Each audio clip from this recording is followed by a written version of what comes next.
সবাই সেক্টরে ছিলেন?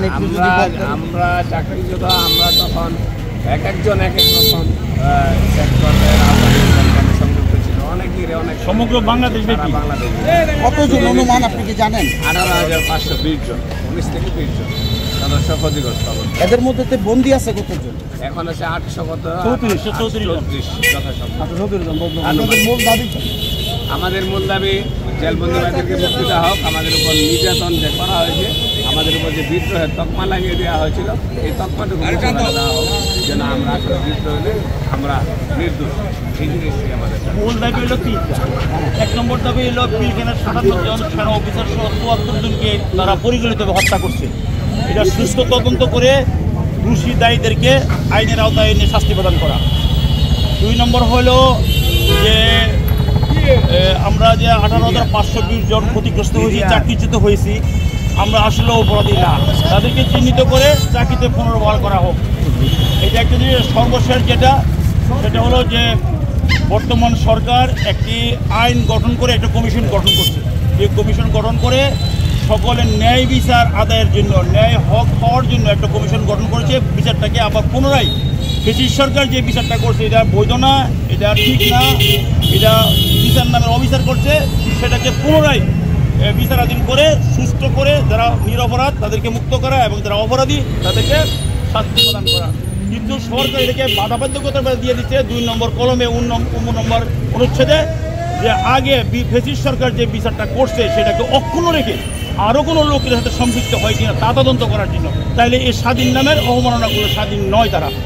আর প্রকৃত অর্থে যদি যারা সাজা বুক করতেছে, যেমন এখন বর্তমানে 800 আপনার এই সাজা বুক করতেছে জেলে, এর ভিতরে 509 জন আছে যারা সাজা বুক করছে, আবার কেউ আছে যে আদালত দিয়ে খালাস পাইছে, তারপর তারা বর্তমানে জেলে আছে।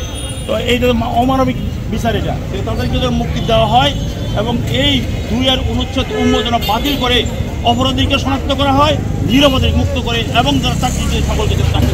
পরবর্তীতে আপনাদের কোনো কর্মসূচি আছে কি? আমরা কর্মসূচি আসলে এই সরকার আসার পরে আশাবাদী হয়ে আসছিলাম, বিভিন্ন রকমের শান্তিপূর্ণভাবে আমরা আন্দোলন করে আসছি।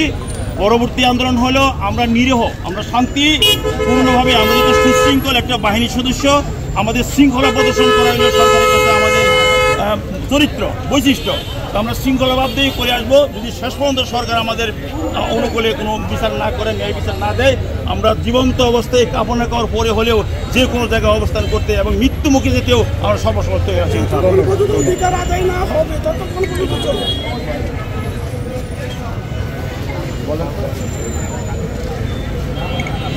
যেমন আমি একজন বিডিআর নায়ক, আমি 2025 আর 2009 সালে 25-26 তারিখ যে পিলখানা হত্যাকাণ্ড সংঘটিত হয়, সেই সময় ছিলাম আমি চট্টগ্রাম সাতকানিয়া বান্দরবনে বাইতুল ইজ্জতে।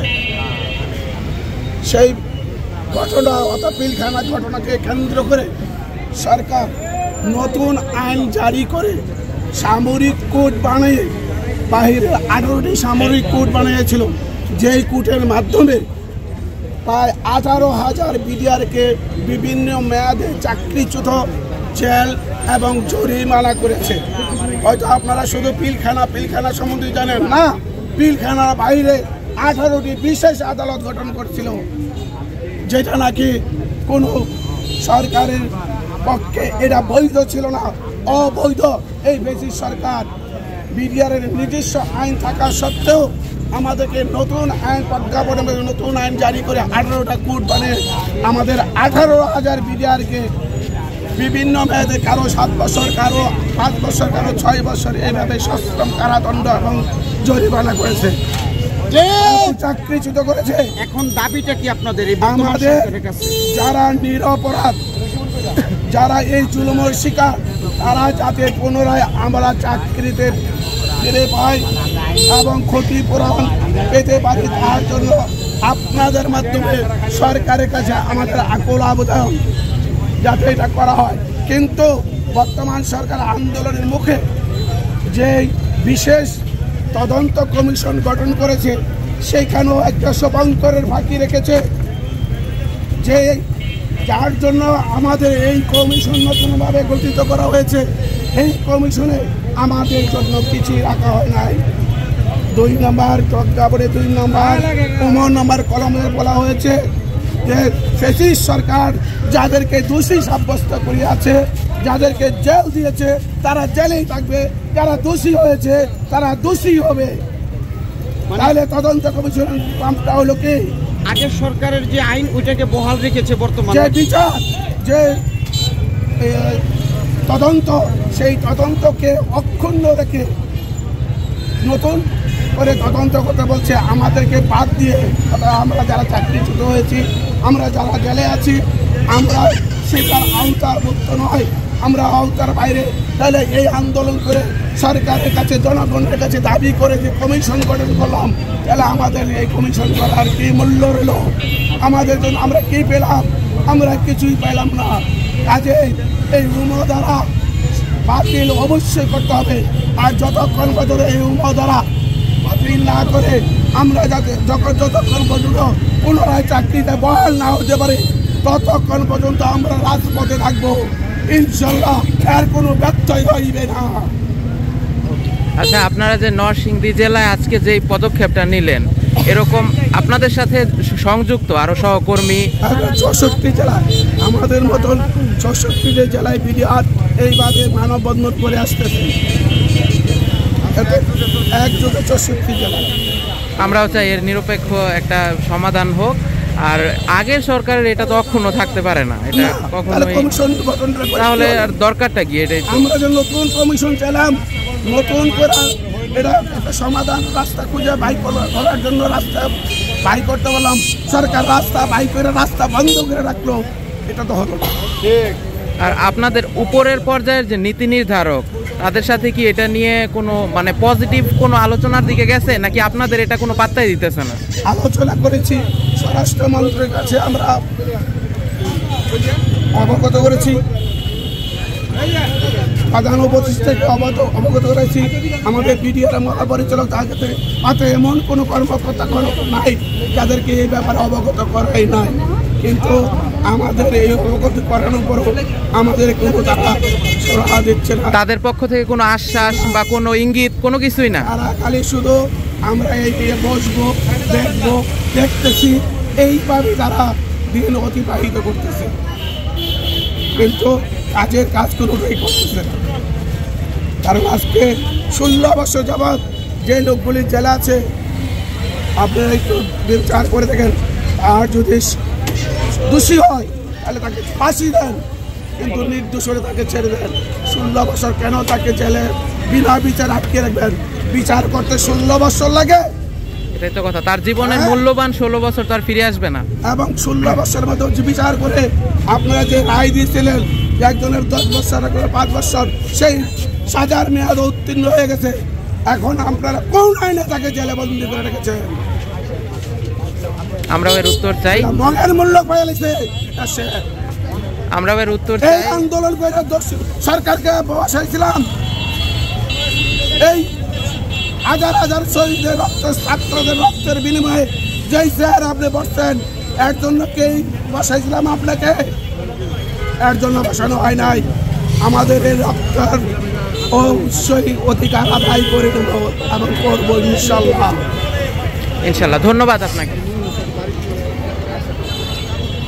আচ্ছা, বন্ধ হইলে